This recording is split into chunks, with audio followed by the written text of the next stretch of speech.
ბოლნისში დაფუძნებული პოდკასტური რადიო, სადაც სხვადასხვა თაობა, პროფესია და პერსპექტივა ერთმანეთს ხვდება. ჩვენი რადიო აერთიანებს დიალოგებს, ისტორიებსა და გამოცდილებებს.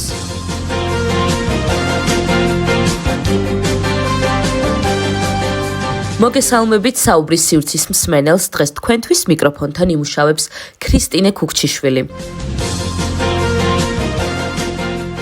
თემაში ვსაუბრობთ, რა შესაძლებლობები აქვთ ახალგაზრდებს ბოლნისში და არა მხოლოდ ბოლნისში, ხოლო გადაცემის სტუმარი არის დავით დონერიანი. მოგესალმებით, მადლობა მოწვევისთვის, მიესალმებით თქვენს მსმენელს.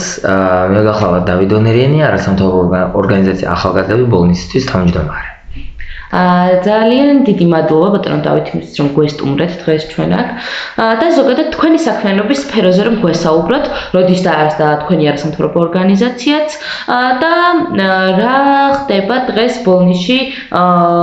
თქვენ აი ამ მიმართულებით. პირველ რიგში კიდევ ერთხელ მადლობა მოწვევისთვის. რაც შეეხება ორგანიზაციის დაფუძნებას, ორგანიზაცია ახალგაზრდები ბოლნისთვის დაფუძნდა 2024 წლის 23 თებერვალს. თუმცა მანამდე მე ასე რომ მაქვს მეორე არასამთავრობო ორგანიზაცია ახალგაზრდა თაობა, თუმცა რადგანაც დღეს მოღვაწეობ ბოლნისში, გადავწყვიტე რომ ბოლნისელი ახალგაზრდები ჩავთვალოთ სხვადასხვა აქტივობაში, ღონისძიებაში და ასე შემდეგ. წელიწად ნახევარი თითქმის მოღვაწეობდი მე თვითონ გერმანიაში და ამ ორგანიზაციის სახელით გამოვიცით ბროშურა პიეტისტები შვაბიიდან ვიურტემბერგიდან კატარინენფელდამდე, სადაც უშუალოდ 118 ბოლნისელი დამფუძნებელის შესახებ გვაქვს ინფორმაცია, ასევე ფოტო, ისტორიული მასალა და გარდა ამისა, ამ ეტაპზე რადგანაც საქართველოში და ბოლნისში მოღვაწეობ, უკვე და ჩემი პირველი ორგანიზაცია და უკვე ამავე ორგანიზაციით მოღვაწეობ უშუალოდ ერასმუსის პროგრამების გარშემო და რაც არის ახალგაზრდებისთვის ძალიან შესანიშნავი შესაძლებლობა, რომ წარადგინონ თავიანთი ქვეყანა საზღვარგარეთ. არ შემიძლია აღვნიშნო, რომ ბოლნისის მუნიციპალიტეტის რამდენიმე ათეული ახალგაზრდა უკვე იყო გაშვებული ჩემს მიერ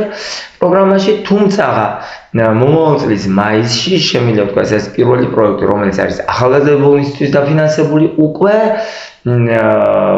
სომხეთში, ქალაქ ერევანში იქნება ეს პროგრამა, დედაქალაქში ასე ვთქვათ,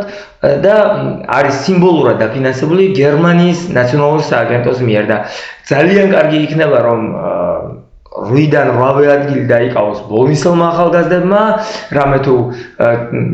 წარადგინონ ისტორიული კატარინენფელდის ისტორია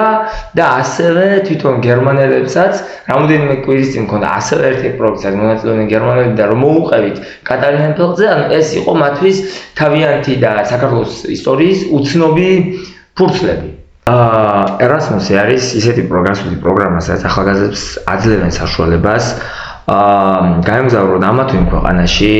სხვადასხვა ქვეყნის ახალგაზრდები, ერთად შეხვდნენ 5-10 ქვეყნის, 6 ქვეყნის ახალგაზრდები, რომელთა ასაკი არის 13-დან 30 წლამდე და გაეცნონ ერთმანეთის კულტურას, წარადგინონ თავიანთი ქვეყანა, ასევე შეისწავლონ ამა თუ იმ ასე ვთქვათ საკითხის ირგვლივ ტრენინგ მასალით, ასევე გასართობი ღონისძიებებით შეიმეცნონ და სულ რო არაფერი მე ჟარგონულად რო ვთქვათ, იმოგზავრონ, გაათვალიერონ თავიანთი მეზობელი ქვეყნები, ან ასევე შორეული ქვეყნები. გარდა ამისა, არ შემიძლია არ აღვნიშნო, რომ ჩვენი ორგანიზაცია მაშინ როდესაც არის ევროპის ტურზე საუბარი ევროპის გასული პროგრამაზე, ამ შემთხვევაში ჩვენ პირდაპირ თბილისში არ ჩავდოთ, არ თვითონავში და არ წავყავთ პირობითად არც მალტაზე, არამედ გამოვიყენებთ ბიუჯეტურ ავიაკომპანიებს, გამოვიყენებთ მგზავრობის 2 დღის შესაძლებლობას აქედან და იქიდან და მეოთხე ქვეყნის გავლით წავიყვანთ ხოლმე, რომ ერთი ასე ვთქვათ გასროლითური კურდღელი მოკლან და ერთი ნახვით 2-3-4 ქვეყანა, ასევე რაც შეეხება ერასმუსზე უკვე ნახევარი წელია დავნერგეთ ისეთი ინოვაცია, რაც ნიშნავს, რომ ამა თუ იმ ქვეყანაში ჩვენი ორგანიზებით ხდება ამა თუ იმ სახელმწიფო სტრუქტურაში ვიზიტი, მათ შორის პარლამენტში, პრეზიდენტის რეზიდენციებში სხვადასხვა ქვეყნების, ასევე იანვარში შევხვდით საქართველოს სლოვაკეთში, მანამდე საფრანგეთში და ეს არის ჩვეულებრივი მოვლენა. გარდა ამისა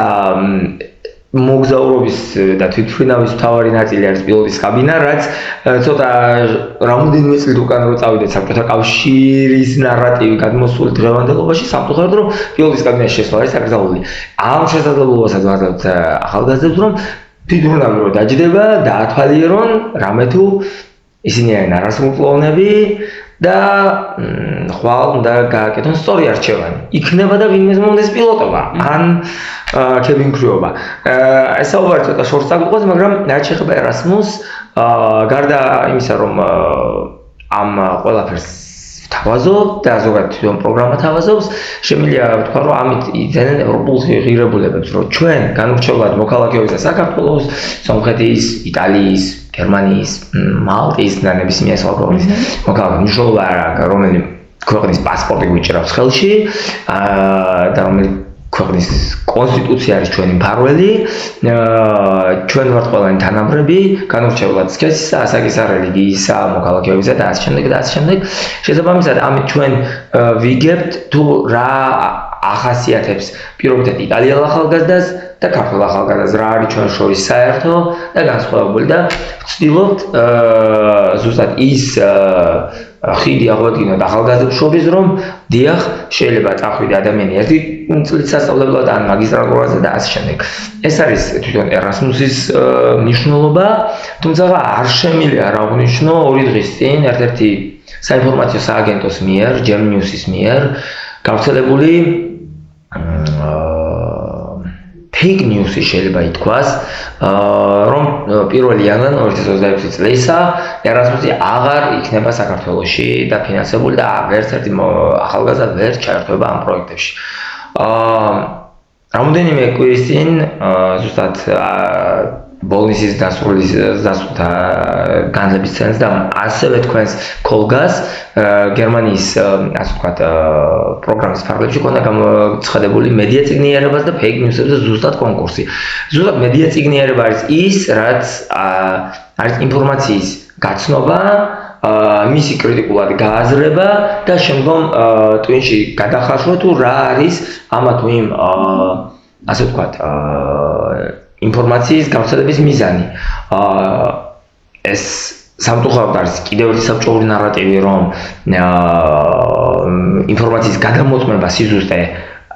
ევალება მხოლოდ ჟურნალისტს, არამც და არამც, ეს ევალება თითოეულ მოქალაქეს, ზუსტად ეს მედია წიგნიერების მნიშვნელობა და დანიშნულება. ზუსტად რომ დაუბრუნდეთ Gem News-ის ამ ინფორმაციას, როდესაც გადავდივართ შემდგომ უკვე Erasmus+-ის საქართველოს ეროვნულ ოფისის გვერდზე, წერია რომ მტკნარი სისწრუე არის, რომ ქართველი ახალგაზრდებისთვის არ იქნება ხელმისაწვდომი როგორც საუნივერსიტეტო, ისე მოკლებადიანი გასული პროგრამები. დიახ, Erasmus-ი გრძელდება, 2027 წლამდე არის ამ ეტაპზე მანდატი, თუმცა 2027 წლიდან არის არსებეთ ცნობილი, რომ 2036 წლამდე გაგრძელდება. ნუ, ახლა 2036 არის პირველად ნათქვამი, შეიძლება 35 იყოს საბოლოო ჩარჩო დოკუმენტში ან 40, წინას არავინ არ იცის, თუმცა ამ ეტაპზე შეიძლება ითქვას, რომ პროგრამა გრძელდება. საქართველოს ახალგაზრდები როგორც Youth Exchange ტრეინინგ კურსებზე, ისე მოხალისეობრივ EVS პროექტებზე შეუძლიათ გააგრძელონ ჩართულობა და EVS-ის ან მოხალისეობრივი პროექტები არის უფრო დიდი შესაძლებლობა ვიდრე არტყიანი, რამე თუ ისინი ერთი წლის განმავლობაში, 2 თვიდან 1 წლის განმავლობაში მანძილამდე მაქსიმუმ ცხოვრობენ კონკრეტულ უცხო ქვეყანაში და პარალელურად ამისა, როდესაც მოხალისეობრივ საქმიანობას ახორციელებენ ამა თუ იმ ორგანიზაციაში, მათ აქვთ შესანიშნავი შესაძლებლობა, რომ გაათვალიერონ უკვე იმ ქვეყნის მეზობელი ქვეყნები. შესაბამისად, თუნდაც რომ გუშინწინდელი ინფორმაცია რაც გავრცელდა, შეიძლება ითქვას, რომ დაახლოებით 1 საათში, საათნახევარში 150-ზე მეტი მესიჯი და ზარი შემომივიდა, იმიტომ რომ პირდაპირ გეტყვით, რომ 2026 წელს გვაქვს დაგეგმილი დაახლოებით უკვე 5 გასული პროგრამა. ნუ ერთ-ერთი თქვი, ნუ ჯერჯერობით არ არის შერჩეული მონაწილეები, არც კონკურსი გვაქვს გამოცხადებული, თუმცა იანვარ-თებერვლის პროექტებზე, სადაც იყო გამოცხადებული უკვე კონკურსი და შეირჩნენ კიდევაც, იმათგან იყო მესიჯი ზარი, რომ გავუქმდა ანუ აი ერთმა გავრცელებულმა სპამურად ინფორმაციამ გამოიწვია ახალგაზრდებში შეშფოთება და შიში. არამც და არამც ერასმუსი გრძელდება და მოუწოდებ ყველას რომ თითოეულმა ახალგაზრდამ მიიღოს მონაწილეობა ამ შესანიშნავ პროგრამაში და ასე ვთქვათ იმოგზაუროს და ათვალიეროს ქვეყნები და დაამტკიცოს რომ fake news-ი არის მხოლოდ fake news-ი და ყველა ახალგაზრდას მოუწოდებ და ყველას ისწავლონ ინფორმაციის გადამოწმება თუნდაც პირველად წყაროზე. ბოლნისელ ახალგაზრდებს ალბათ დღეს აქვთ ინფორმაციის ნაკლებობა პირველ რიგში. არა მხოლოდ ბოლნისში, არამედ მთელ საქართველოში, მაგრამ რადგან ცხოვრობ ბოლნისზე, რადგან ორგანიზაცია ოპერებს ბოლნისში, პირველ რიგში ეს იქნება ძალიან კარგი რომ მოხდეს თანამშრომლობა ყველა სკოლასთან, ინფორმაციის გავრცელება გასაგებია რომ გარედან შემოსული პროექტი ეს აუცილებლად იყოს შეთანხმებული განათლებისა და მეცნიერების სამინისტროსთან, თუმცა ინფორმაციის გავრცელება არ არის სკოლაში აპრიორი პირდაპირ შესვლის ასე ვთქვათ საფუძველი, უბრალოდ უნდა გქონდეს ასე ვთქვათ ინფორმაცია, ასევე უნდა იყოს სხვადასხვა სოციალური მედიის არხები, თუნდაც Facebook ჯგუფები ან Telegram არხები, სადაც ახალგაზრდები იქნებიან გაწევრიანებულები და ბევრად აქტიურად იქნებიან ჩართულები ასეთ ტიპის პროექტებში. და მეორე, ალბათ ყველაზე მთავარი იქნება რომ ადგილი, ახალგაზრდული ცენტრი, სადაც რომელიც ჩემ თვალსაზრისით არ არის კარგად განვითარებული, რომ შემდგომ ახალგაზრდებმა შეძლონ სხვადასხვა სკოლების ან თუნდაც მუნიციპალიტეტის ტერიტორიაზე არსებული შემავალი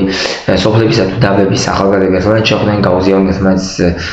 იდეები, აზრები და რა თქმა უნდა აქაც მოხდეს სპამური გავრცელება, რომ ეს პროექტი აქ ტარდება, ეს პროექტი იქ ტარდება და იქნება დღეს და ხვალ უფრო მეტი და მეტი ბოლნისელი ახალგაზრდა ჩაერთოთ.